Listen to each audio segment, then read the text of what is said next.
I think I'd really rather change the name of my presentation to How to Save for a Rainy Day. The situation, as we just heard in Brazil, could become critical rather fast. This is uncharted territory for Brazil. As mentioned, typically when we look at the Brazilian weather, it's either fantastic or exceptional, or about once every 10 years you run into a problem, be it frost or a drought, but a drought when the crop has been in the beginning of its stage of development and not midstream. So the issue is, how do producers handle this type of situation? The market had been in despair. Many of the producing countries were crying. We had situations even in Brazil, Colombia, where there were protests this past year about the low prices. And as I said, what I want to point out here is how producers can prepare for the future. Because just as sure as what goes up comes down, at some point it's going to rain in Brazil. Brazil is going to be back to having bigger crops. This market will at some point return back to a surplus, and we'll be right back to where we were before this new development has occurred. It might take some time to get there, though, and the message that I want to point out here is that producers do need to prepare themselves now for that period, and not just say that we have back-to-back Christmases coming early. So while the market may be recovering now, at some time in the future, prices will absolutely fall again. Producers need to prepare for that today. What we're looking at, and was very clearly pointed out, is that small farmers are going to continue to struggle against the giants. So in terms of sustainability and having the market become dependent on only a handful of suppliers, how are smaller producers going to be able to manage? Quality, unfortunately, is not always rewarded. There are some Central American countries particularly that face difficult hardships competing against larger producers, be it for many reasons. One, geographical limitations. Brazil can, in many areas, use mechanical harvesting, whereas Central American producers, in comparison, are left struggling because of their topography, using manual labor and rising labor costs. And so there's many reasons why you have this increased concentration among some of the, what I would call the giant coffee producers. This is not unlike many other commodities. You see this concentration in most of the other markets, be it in cocoa, sugar, cotton, be it a tree crop or a row crop. And it's no similar than consolidation in many other industries as well. So a lot of it has to do with comparative cost analysis, and certainly the survival of the fittest is going to be some of the larger countries, and they're going to continue to capture increased market share as a result. When you look at the top three combined, here you see Brazil, Vietnam, and Colombia. This obviously only goes up to this season, so it doesn't include the potential downswing and the uncertainty about the size for the Brazilian 2014-15 crop. But I also want to point out that this isn't a one-year problem. This is more than likely a two-year problem, and there's just as much increased risk for Brazil to have difficulties with their 15-16 crop. And you say, okay, so that's a year from now or 2 seasons from now. Why is the market rallying and running away as it is? And the reason for that is simply because the market has to prepare for potential shortfall. It has to ration demand and also jumpstart production in other countries to basically ease the potential tightness. And that way, by the time the shortfall actually occurs, it will be minimized. if prices don't rally as they do now, then what will happen is when we actually face the period of shortfall, it could be much more extreme, and prices would actually even fly even further. So rallying the market in advance of the shortfall prepares the market, and so that's why it's necessary for the market to sometimes show this extreme behavior, and I would say that it's not just speculatively charged.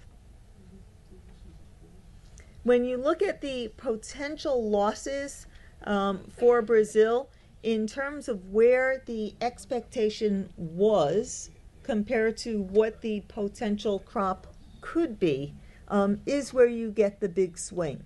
The actual losses, when you compare it from one season to the next, maybe won't look that large. So in hindsight, 5-6 years from now even, when someone's looking at the production numbers and weren't living through this period, they'd say, well, why did the market react so strongly if the crop is only down 5 million bags? They'll forget that the expectation was substantially higher. So in terms of the market swing, it's potential that it could be 10 million or 15 million bag difference. The market had collapsed down towards the dollar mark on that expectation of oversupply, and now the pendulum is swinging in the complete opposite direction. As far as the loss then, in terms of what the market was anticipating to what it might be, that's pretty much the size of the Colombian crop or the Indonesian crop or Ethiopian crop, depending on what the actual numbers come out to be after harvesting. The other key point, and it's much harder to quantify, is you might have a smaller bag loss, but the quality degradation in terms of the crop itself is another factor. And that's even a little more fuzzy in terms of how the market's going to handle that, and also in terms of shifts in the supply chain to accommodate for any reduction in the quality from Brazil, where people are looking as Brazil for relying on qualities in terms of for blending, and where they're going to be able to get that supply now.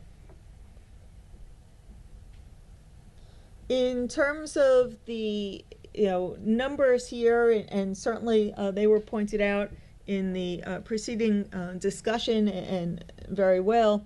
The USDA had the Colombian number pretty much unchanged this year. Based on the monthly production data from Colombia, certainly can make a very strong stand that the USDA number is very understated. The Colombian production is seeing a very strong recovery, and that will help to offset some of the shortfall that we're expecting to see in Brazil. So the larger the surplus in 2013-14, then the more cushion there is to guard against the anticipated shortfall that we now see in 14-15 and potential in 15-16 as well. The Central American producers haven't been able to take advantage of the high prices, unfortunately, because of the problems associated with leaf rust. And you could also see when you take a look back at other periods of high prices, how was the response for Central America as a whole? And production was never ever really able to get back up to the highs that we saw from the pre-crisis periods from over a decade ago when prices sank to historically low levels. The focus for Central American producers was on quality as a measure of sustainability rather than quantity. And so you had many of the Central American countries looking at increased differentials, premiums rising for their coffees, differentiated coffees, specialty coffees, all sort of a outbranch of this, and their production overall had struggled, and now we're seeing the decline from disease. Would anticipate that that should level off and we could see some increases hereafter, especially with prices coming back up as they have. Also, Africa was not as responsive in its recovery as it was after the 1994 rally, and we expect to see that African production is going to inch upwards. There's been a lot of synergy and strong movement in terms of the work primarily out of the AFCA countries.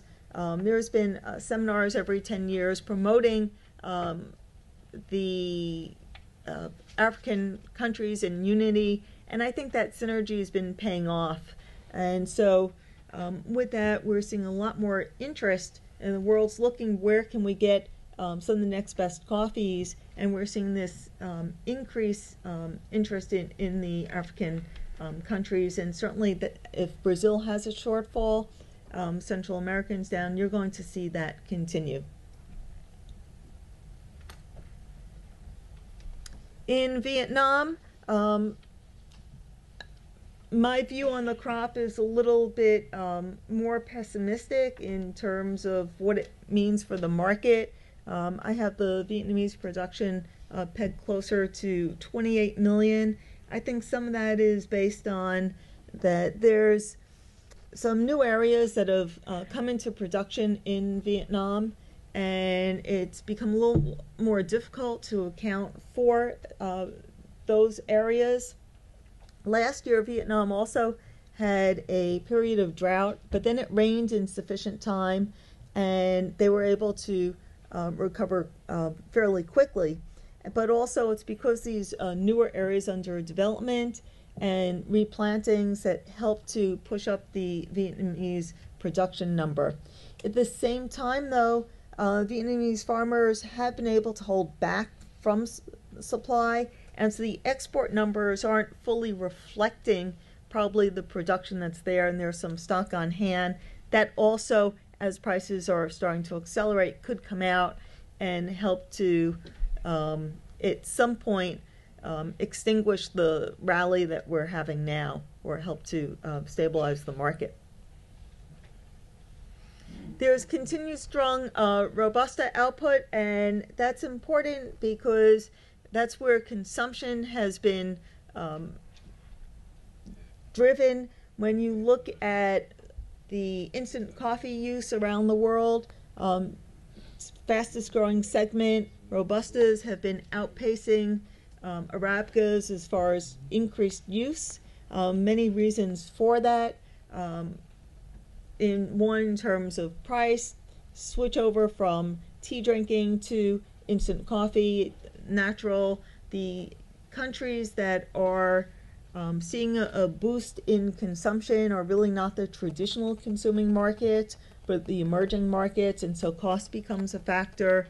One thing in the traditional consuming markets, where demand really has not been growing all that much, part of that is the marketing and push by the industry because of single-serve appliances, and also another factor is the aging of the population. So a lot of the largest consumers in the U.S. and the traditional European countries, unfortunately, that population is passing, and younger consumers are not drinking nearly as much. And there's also increased efficiency, and so the kitchen sink, you have a lot less waste. And so when you measure consumption in terms of cups versus bags, there are some differences.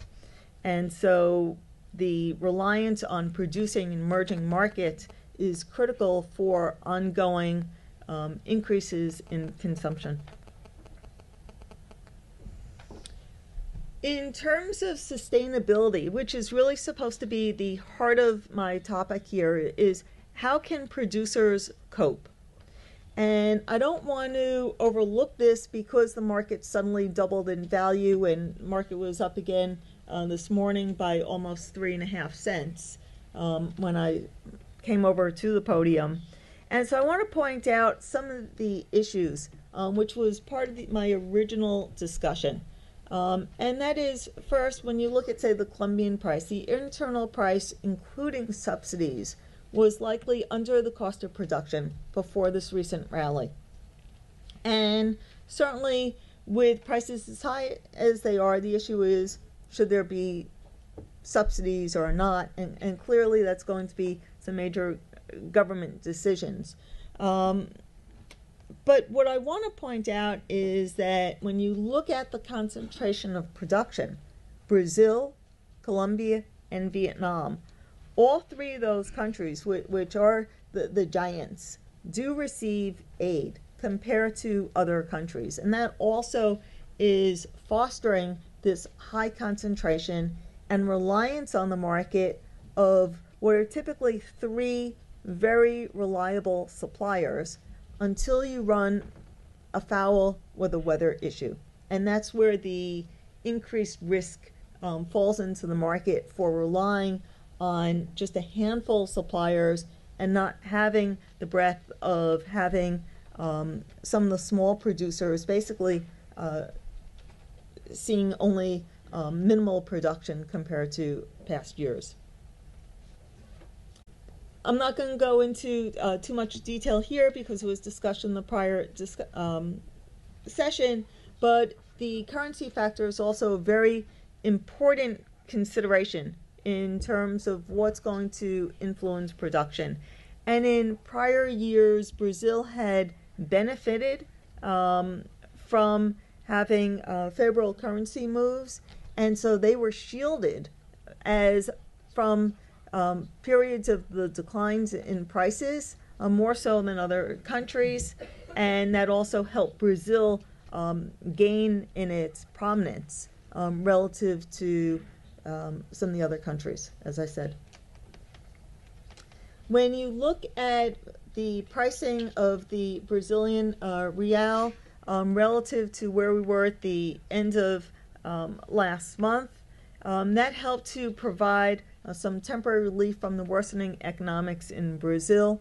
Basically, when you look at the variable cost of production and the annual domestic price, you can see that the variable cost was slightly higher. This was the first time that's happened in Brazil in many years. You had some parity back in 2009 and 10, in 2010-11, 2011-12, you saw strong increases, and then level off last year when prices were depressed.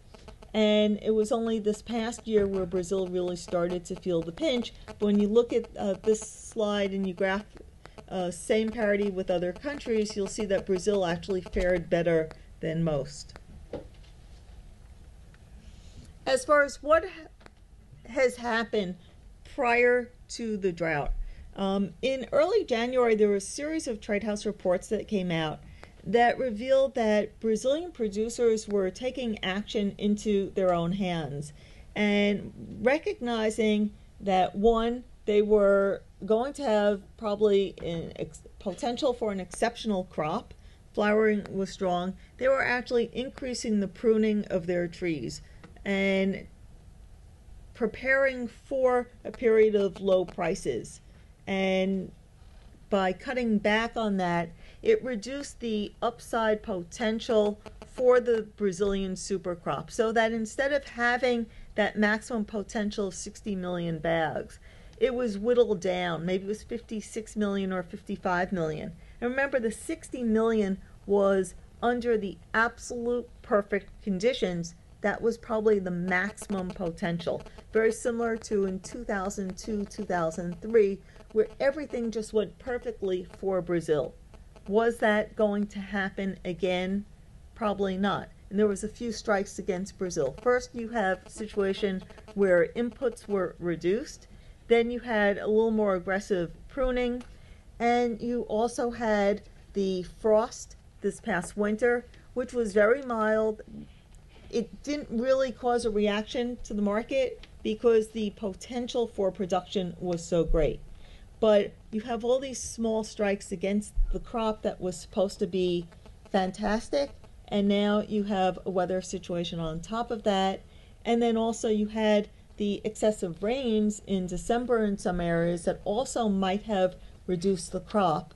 But now in those areas, those excessive rains have probably helped to spare the crop in some ways and create less stress than some of the other key growing regions that have seen more stress from the 2 months of deficient rainfall. So for Brazil, the pruning also has a benefit because it provides sustainable yields for longer term, better crop care. So Brazil, as a large producing country, has been able to effectively learn to manage their supply in this regard.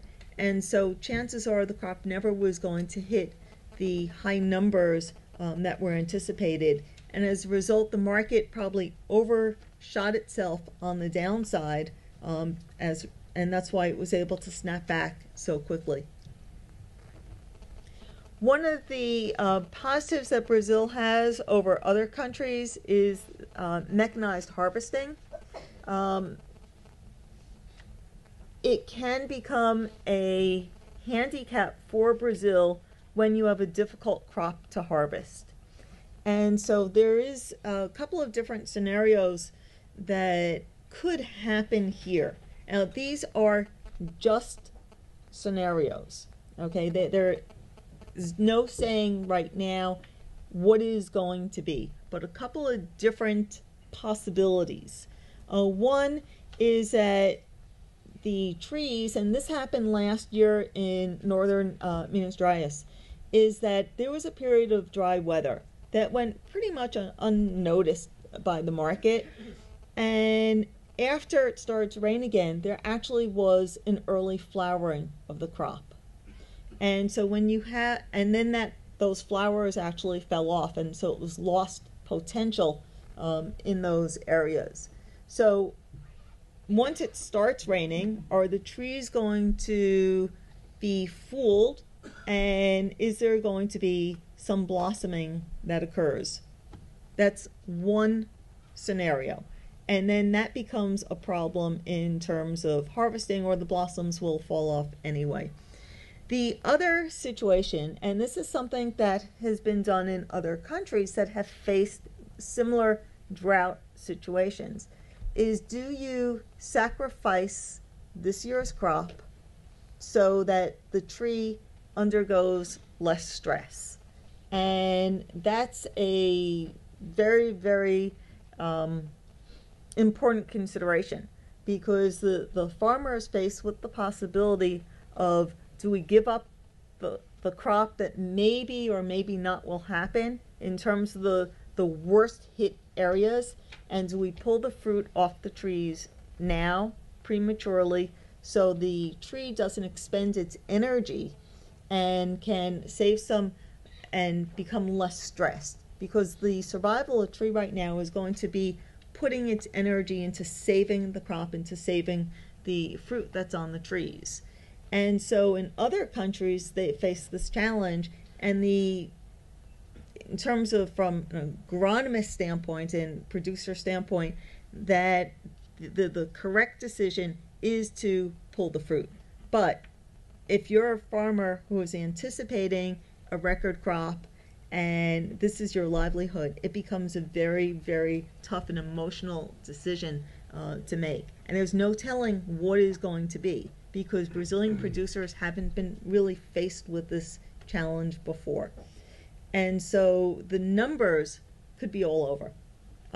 There's just really at this point, and it was very clearly said, and I'm going to just continue to reiterate that until this crop is off the trees and it's completely harvested, there's really no way of knowing how big or small it's going to wind up being, and quality is of utmost concern.